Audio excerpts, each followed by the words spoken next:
నెల్లూరు జిల్లా రాపూరు ఎంపీడీఓ భవానీ కలువాయి మండల ఎంపీడీఓ ఇన్ఛార్జిగా అదనపు బాధ్యతలు స్వీకరించారు. ఈ సందర్భంగా ఆమె మీడియాతో మాట్లాడుతూ ప్రభుత్వ కొత్త పాలసీలను ప్రజలకు చేరవేసేందుకు సచివాలయ సిబ్బంది ద్వారా అవగాహన కల్పిస్తామన్నారు. అలాగే ఉపాధి హామీ పనులు మరింత ప్రభావవంతంగా సాగేందుకు ఎక్కువ కూలీలతో పనులను నిర్వహిస్తామని తెలిపారు.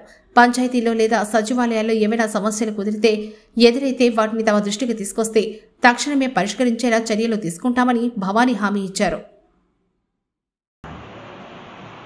అందరికీ నమస్కారం. నా పేరు ఎం భవానీ, ఎంపీడీఓ రాపూర్ అండి.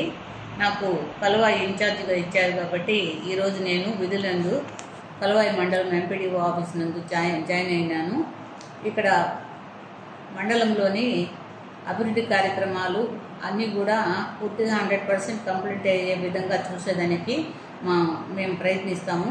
అదేవిధంగా మన ప్రభుత్వం వారు ప్రవేశపెట్టిన వివిధ రకాలైన సర్వేలను మా సచివాలయముల ద్వారా చేయించి అక్కడ కూడా ఎక్కడైనా కానీ బాటంలో ఉన్న వాళ్ళందరినీ కూడా ప్రోగ్రెస్ చూపించి అన్నీ కూడా కంప్లీట్ చేయాలని ఉన్నతాధికారుల యొక్క ఆదేశాల మేరకు ఈ సర్వేలన్నీ మనం నిర్వర్తిస్తున్నాము.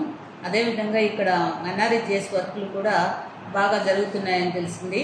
అవి కూడా ఇంప్రూవ్ చేసి మనం పాదం ఫండ్స్ అవి కూడా నిర్మాణం చేసి సోప్ పిట్లన్నీ కూడా నిర్మాణం చేసి ప్రోగ్రెస్ చూపిస్తామని తెలియజేస్తున్నాము.